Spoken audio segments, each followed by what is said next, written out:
Yo les gars, c'est Fushidori. Aujourd'hui, pour ce nouveau game chatting, j'ai décidé de parler de Resident Evil. Je pense que tout le monde connaît Resident Evil, mais aujourd'hui, je ne vais pas faire une vidéo qui parlera de tous les jeux de la saga, car je décide de parler des remakes. Car en vrai, il y a tout de même pas mal de choses à dire sur les remakes des Resident Evil. Donc du coup, c'est le sujet de cette vidéo. Et sur ce, générique.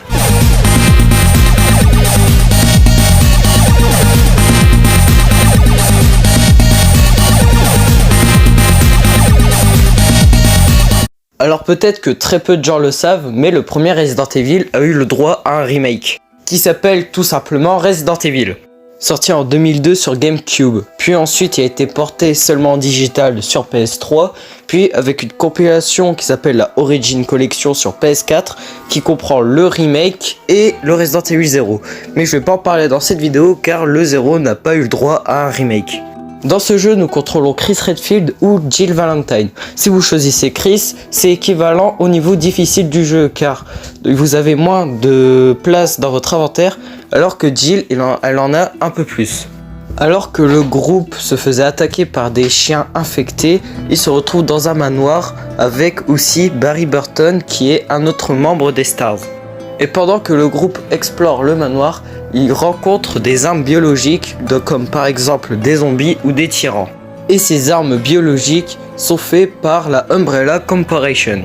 Ensuite, je vais m'arrêter ici pour le résumer car sinon ça va spoiler. Malgré que le jeu date de 20 ans, j'ai pas envie de vous spoiler quoi que ce soit. I said thank you!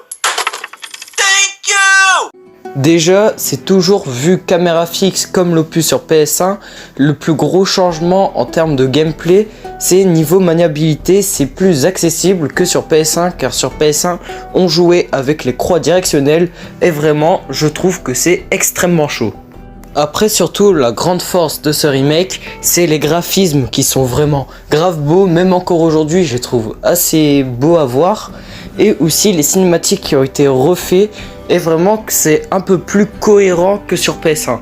Du coup ce Resident Evil a marqué le cœur de pas mal de fans de la saga et pour beaucoup c'est l'un des meilleurs jeux de cette série. 17 ans après, on a eu un nouveau remake d'un ancien Resident Evil. Et vu qu'ils ont déjà fait le premier, c'est Resident Evil 2 qui a eu le droit à un remake en janvier 2019. Sorti sur PS4, Xbox One et PC. Dans celui-ci, vous pouvez contrôler soit Leon Scott Kennedy ou Claire Redfield. Alors, c'est la même histoire, mais il y a certains passages qui est inédit si vous choisissez soit Léon ou soit Claire. Mais sinon, l'histoire, ça reste la même. C'est en gros la ville de Raccoon City subit une invasion de zombies. Là, je vous ai fait un résumé à la va-vite parce que je compte faire une vidéo que pour ce Resident Evil 2 car pour moi c'est vraiment le meilleur remake d'un Resident Evil et voire même pour moi c'est mon Resident Evil préféré. Alors oui, je passerai rapidement sur Resident Evil 2 mais je peux vous dire aussi 2-3 trucs qui changent par rapport à l'original comme par exemple la vue car avant on était sur PS1 et c'était comme le premier vue caméra fixe, mais dans celui-ci nous avons la vue troisième personne. Et ensuite un autre truc que je peux vous dire, c'est que l'horreur est vraiment présente dans cet épisode. On ressent vraiment l'horreur qu'on avait dans les opus PS1.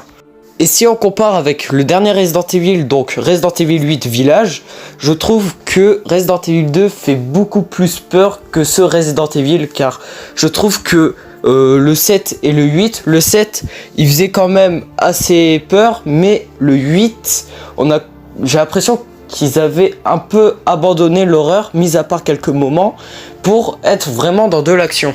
Mais bon là, nous parlons pas de Resident Evil 8, car j'ai déjà fait une vidéo et c'est le FFSC numéro 3. Si vous ne l'avez pas vu, le lien est en description. Et juste après ce Resident Evil 2, Capcom nous annonce déjà qu'ils font un remake pour Resident Evil 3.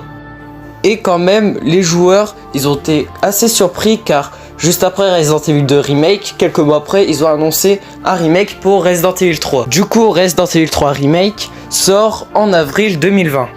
Dans celui-ci, nous contrôlons seulement Jill Valentine, c'était déjà ça dans le jeu original, Et nous sommes toujours dans la ville de Raccoon City où il y a toujours cette invasion zombie, mais cette fois-ci, Jill se fait poursuivre par le tyran Nemesis. Selon les joueurs, car moi je n'ai pas fait ce Resident Evil 3 Remake, c'est un Resident Evil 2.5 Remake. Car mis à part le moteur graphique, le RE Engine qui est utilisé pour Resident Evil 2 et 3 Remake, le jeu il est vraiment court et des moments clés du jeu original ont été enlevés dans le remake. Bon après c'est toujours un bon survival horror, mais le jeu coûte vraiment cher alors qu'il propose pas grand chose. Et ensuite, très récemment, le 2 juin, quand il y a eu le State of Play du côté de PlayStation, Capcom a annoncé qu'il prépare un Resident Evil 4 Remake. Il va sortir le 24 mars 2023 seulement sur Next Gen et PC. Personnellement, je trouve que c'était pas obligé de faire directement un Resident Evil 4 Remake. Pour moi, les Resident Evil qui méritent vraiment d'avoir un remake, c'est Code Veronica ou Resident Evil 0. Mais en vrai, pourquoi pas d'avoir un Resident Evil 4 avec le moteur graphique de Resident Evil 8 Village. Du coup voilà, c'en est tout pour cette vidéo. La prochaine vidéo sera le FFSC numéro 8 qui sera sur Hades. Donc si vous voulez recevoir la notification quand la vidéo va sortir, déjà de une, vous pouvez aller sur mon serveur Discord, comme ça vous saurez les prochaines sorties de mes vidéos, voire même en avant-première. Ou sinon, n'hésitez pas à vous abonner avec la cloche. Et aussi, n'hésitez pas à mettre un like si vous avez aimé cette vidéo. Et sur ce, à plus les gars.